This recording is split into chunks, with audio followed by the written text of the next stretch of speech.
हरिओम, जय श्री कृष्ण। एक बार फिर से कर्मकांड बाय आनंद पाठक में आप सभी का मैं स्वागत करता हूँ। महानवमी अर्थात अष्टम्यां च चतुर्दश्यां नवम्यां चैकचेतसः।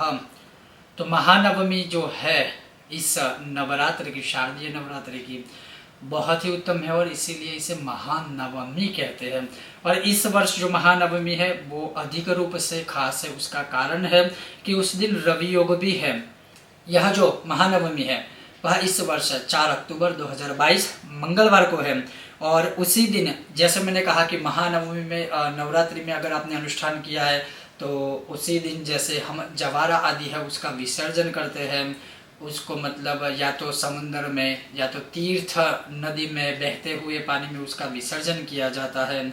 उसी प्रकार से 9 कन्याओं का पूजन नवदुर्गा के रूप में किया जाता है। कन्या पूजन है, बटुक पूजन आदि है, गणपति स्वरूप में एक छोटा बच्चा है उसका पूजन आदि है।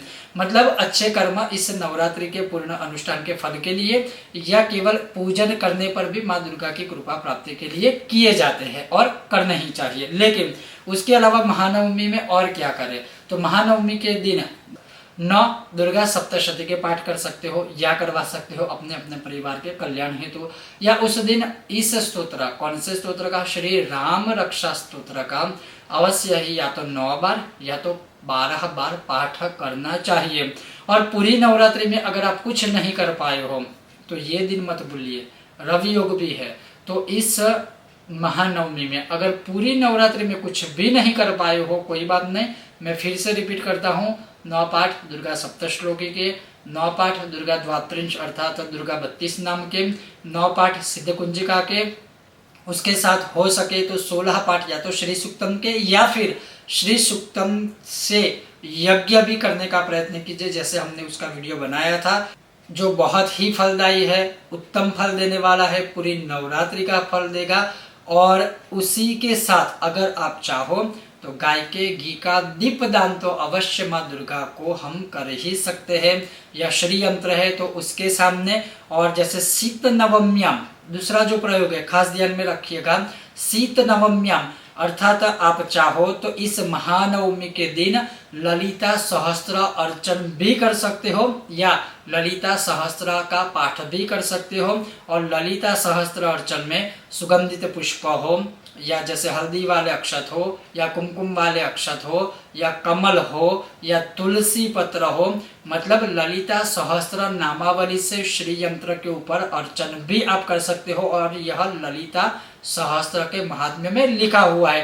कहने का तात्पर्य है कि पूरी नवरात्रि में कुछ नहीं कर पाए हो कोई बात नहीं, लेकिन महानवमी मत भूलिए। अष्टमी में भी जो आप कर सकते हो उसका वीडियो हमने बनाया था, और नवमी में भी आप जो इस प्रकार से मैंने विधान बताए हैं, आप कम से कम कोई ना कोई विधान तो अपने या अपने परिवार के कल्याण हेतु या फिर जैसे मैंने कहा कि माँ दुर्गा की पूर्ण कृपा प्राप्ति के लिए कर सकते हो। और यह नवमी खास है महानवमी, क्योंकि महानवमी है वो महानवमी कहलाती है, इसलिए महानवमी है। उसके साथ रवि योग भी है और यह इस वर्ष है 4 अक्टूबर मंगलवार को। तो अवश्य महानवमी में अगर यह कोई ऐसा प्रयोग या अर्चना आदि करते हो आप हमें व्हाट्सएप पर शेयर कर सकते हो। हमारा नंबर डिस्क्रिप्शन में दिया है, हमारी स्क्रीन पर भी आप देख पाओगे। तो अवश्य कोई ना कोई ऐसी साधना माँ दुर्गा की प्रसन्नता हेतु कीजिएगा और प्रयत्न पूर्ण रूप से यही कीजिए कि ये जो भी पूजा पाठ आदि आप करो ना वो पूर्ण परिवार के साथ करो, इससे काफ़ी आपको अच्छा महसूस होगा, शांति मिलेगी। तो ये था एक छोटा सा विशेष उपाय। तो आपको यह विषय वीडियो कैसा लगा मुझे बताइएगा, और विषय वीडियो पसंद आए तो लाइक कीजिएगा, शेयर कीजिएगा, और चैनल पर नए हो सब्सक्राइब करके घंटे का आइकॉन अवश्य दबाइएगा। बहुत जल्द मिलते हैं नए विषय और वीडियो के साथ। ओम गणेश, जय श्री कृष्ण।